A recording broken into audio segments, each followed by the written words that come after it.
Hello, everyone, and welcome to today's lecture. Um, this is going to be solely for the final project. I've been receiving emails, and of course, concerning the content or what should be written or which approach to take.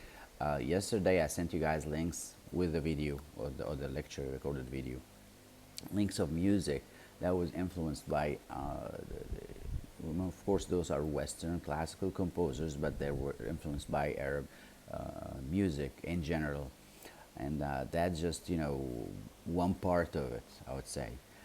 If you were to think about the effect of Arab music or Arabs in general, as a general term, on Europe regarding music, you have a lot of different ways to actually have or to actually fill in. With that in mind, you need to remember a few things. Uh, First of which is having to mention that Arabs were in Spain or Andalusia for hundreds of years, and of course through that gate, through Andalusia being a hub for art and in general, a lot of the Arab traditions in music and also a lot of the instruments made it through Europe with or to Europe through Andalusia. So you have that, and also with that you need to talk about, or you could mention, if you want to take that approach, you mention the different instruments and how it used to be played, and to have the muashahat Andalusia is also one of the forms that we use in Arab music, and it existed in Andalusia or Andalus back in hundreds of years ago. That's one approach. Another approach is the effect or how the Ottoman Empire, with all its strength back in that time, and occupying lots of land, how it actually that also affected the spread of music or Arab music, and how that influenced a lot of the compositions during the Renaissance or the Baroque eras. Another factor is Western classical composers themselves, or the musical or the ear of or the interest for Arab music, also comes from the fact of composers wanting to use something exotic, wanting to use something new, in search for something new, trying a few things. And of course, one of the approaches they took is Arab music, or the Arab traditions in music. We've had forms, we've had modes, we've also had instruments, and we had ways of writing music. I mean, all that goes back to us, or goes back to Arabs during that time period. That had a lot of effect on composers, and composers took so many different approaches towards that, or adapted those traditions somehow to their own music or their own forms. That is very apparent in so many different compositions, like the ones you've seen with the Saint-Saëns piano concerto, or even with Mozart, the Turkish, the March ala Turk, the Turkish march. There are so many works with even Beethoven, and list goes on and on and on.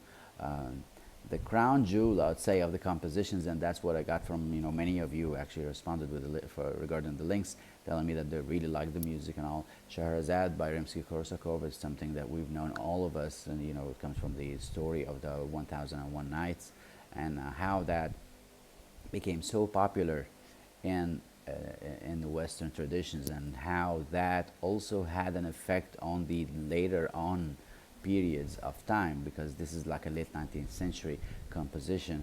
And today, when we listen to music of or soundtracks of movies that took place, or that has the Arab subject, there are these different intervals in music that gives that feel or taste of Arab traditions.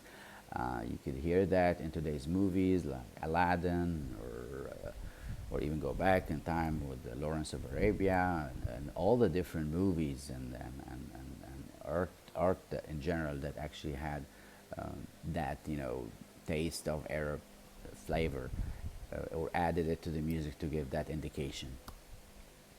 That's those are so many different approaches that you can take.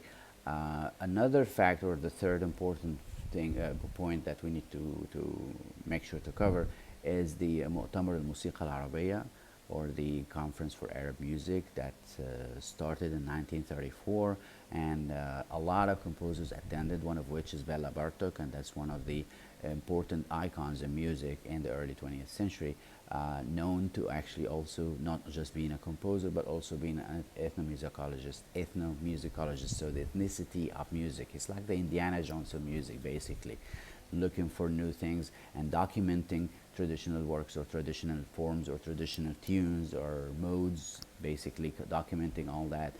And that was a very important capstone for Arab music in Europe, because a lot of composers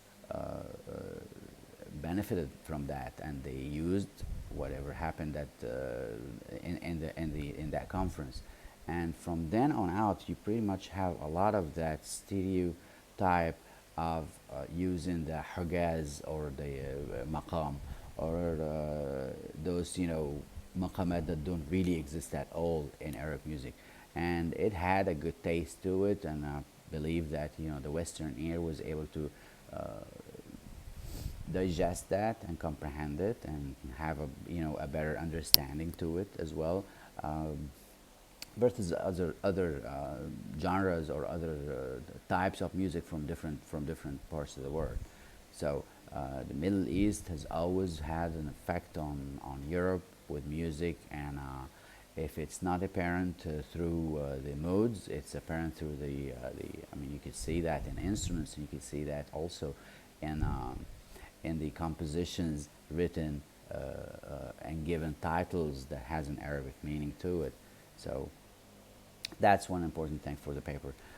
Make sure that when you write something, or you write, I mean, anything, put it within a plan. Don't just list I mean, many things, and be have scattered information. Basically, no, have a purpose to your paper.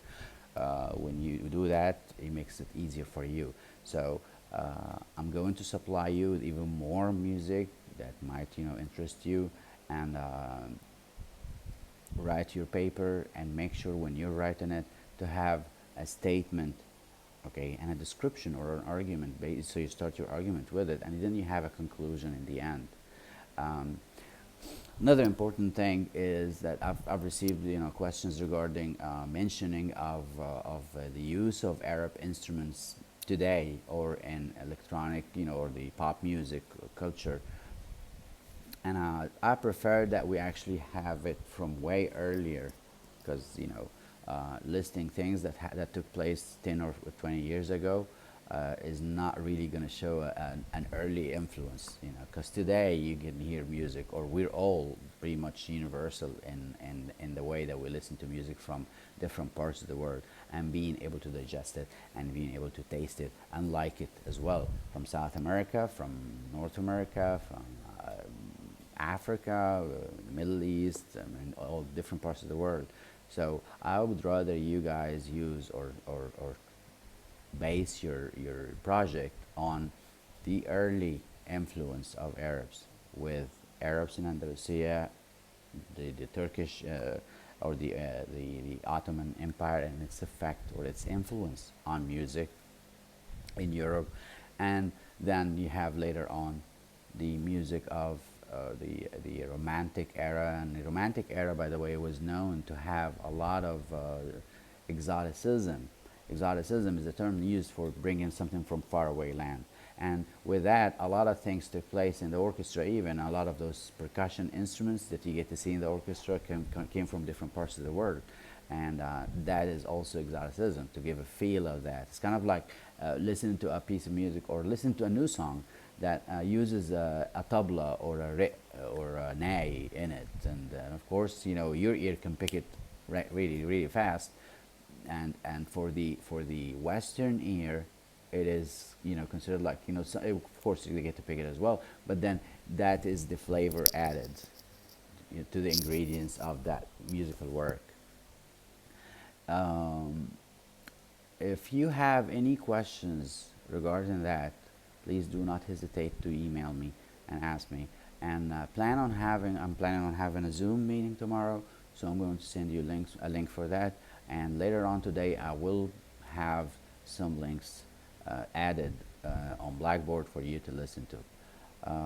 Make sure that when you're writing your project, to have everything right, to have everything with references and all that, and hopefully things will be fine. I would not want to add more to that, but just make sure that you work on that early on. I don't want you guys to be late, and I'm not going to allow any late assignments. So please stay on top of things. I already gave you the later time for a deadline. So please work on this today and make sure that you're staying on top of things so we can finish the semester and everybody goes happy.